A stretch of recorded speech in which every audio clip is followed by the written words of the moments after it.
Kalau masih ingat kisah tentang anak muda yang dinukil dari seorang tabi'in Abu Qatadah rahimahumullah semuanya.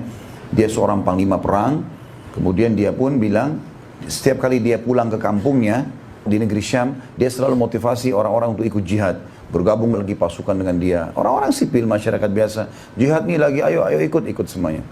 Sampai dia temui, waktu dia lagi motivasi begitu, malam hari dia pulang ke rumahnya, pas dia lagi mau istirahat, ada ketukan dari luar rumah, pintunya, ada suara-suara perempuan di malam hari. Maka dia pun berkata, A'udzubillahi minasyaitonirrajim, ini fitnah, malam-malam kenapa perempuan ketuk pintu rumah saya. Dia baru pulang dari masjid motivasi orang jihad. Lalu kemudian perempuan itu mengatakan, wahai Abu Qatadah, bukalah, buka pintumu, saya punya hajat yang mendesak. Maka dia bilang, saya pun buka pintu, ternyata ibu tersebut pun menggunakan tutup wajah, dan terlihat walaupun malam, wanita ini punya kelebihan fisik sebenarnya. Karena terlihat sebagian dari matanya. Kata Abu Qatadah, saya pun menurunkan pandangan dan menanyakan kenapa ibu. Dia bilang, saya termotivasi dengan anda, karena anda motivasi kami untuk jihad, untuk perang. Maka saya perempuan, tidak bisa saya ikut secara fisik. Saya tidak mampu untuk itu. Tapi saya punya rambut yang sangat indah dan sangat kuat. Rambutnya panjang sekali. Saya sudah memotongnya dan saya sudah menjadikannya sebagai tali kekangan kuda.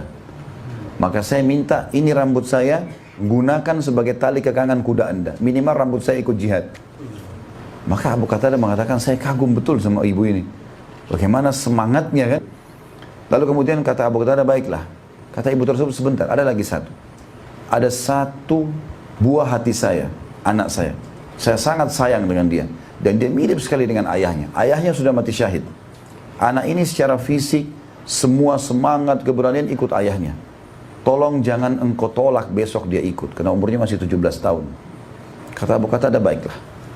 Besok pagi habis sholat subuh, habis duha, pasukan dimotivasi, kumpullah semua untuk bergerak. Waktu Abu Qatadah sudah atur pasukan, Abu Qatadah lupa nih kasusnya ibu tadi malam, masalah anaknya. Tiba-tiba ada satu anak muda dari belakang berteriak, Abu Qatadah, Abu Qatadah. Begitu saya balik ke arahnya, saya menemukan ada satu anak muda sangat tampan. Belum pernah saya temukan orang setampan itu. Dan pakai baju perang, tinggi besar, gagah, di atas kudanya. Lalu dia mengatakan, aku adalah anak ibu semalam. Dan ibuku sudah mewasiatkan agar anda jangan menolakku. Kata Abu Qatadah, baiklah, ikutlah. Tapi Abu Qatadah bilang, ingat anak muda, kamu belum pengalaman. Ini perang, jihad. Bisa terpotong tanganmu, bisa tercungkil matamu, bisa terpotong kakimu. Kamu di belakang. Lihat pengalaman orang-orang yang di depan. Kalau ada kesempatan kamu melawan. Kalau enggak, kamu lihat pengalaman-pengalaman itu. Dia bilang, baiklah Abu Qatadah. Masuklah di kancah peperangan, terjadi kecamuk perang. Abu Qatadah bilang, pikiran saya ke anak muda itu terus. Kena titipan ibunya. Dia bilang, begitu saya lihat ke arah dia, nggak ada. Waktu saya balik ke depan, ada di depan dia. Lalu saya kejar dia, hai anak muda, saya sudah bilang mundur. Dia bilang, wahai Abu Qatadah, apakah kau mengharamkan aku untuk masuk surga? Kalau aku di belakang, kapan aku mati? 17 tahun ini, luar biasa. Maka kata Abu Qatadah, saya tidak bisa tolak gara-gara dia bilang itu. Dengan perang berkecamuk, nggak bisa saya tahan lagi, akhirnya hilang dia, nggak tahu kemana. Sampai malam, udah istirahat nih.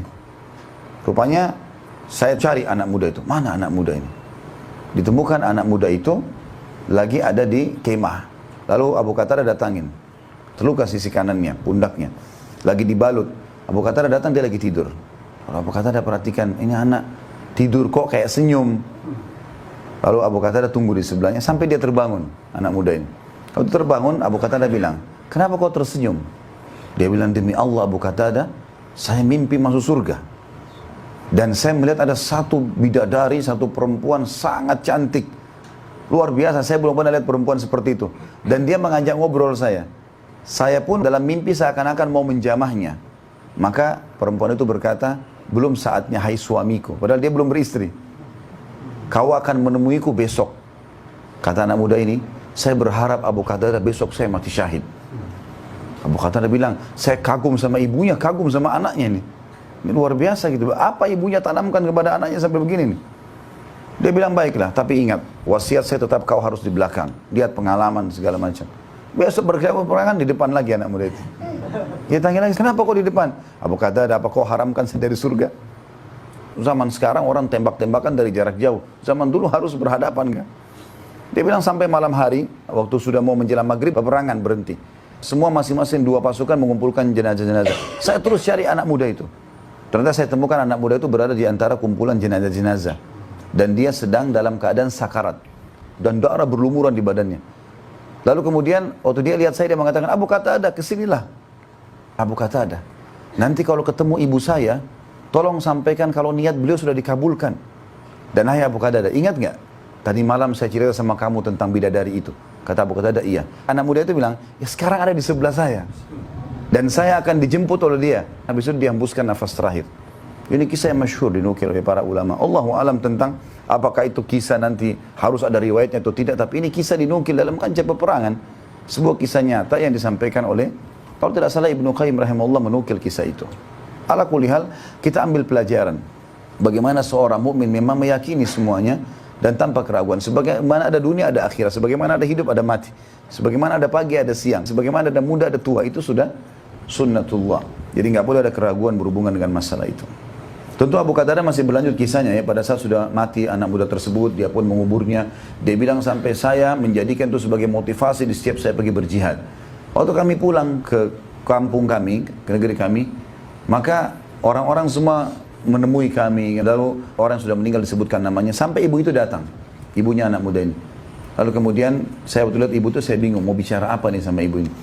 Begitu melihatnya lalu dia mengatakan, wahai Abu Qatadah, apa yang terjadi dengan anakku? Kata Abu Qatadah, kira-kira apa yang kau ingin jawaban? Kata ibu tersebut, kalau seandainya kau menyebutkan dia mati syahid, maka itu kegembiraan yang abadi. Tapi kalau kau katakan tidak dia pulang, itu kesedihan yang abadi. Lalu kata Abu Qatadah, bergembiralah karena Allah subhanahu wa ta'ala sudah menerima niatmu.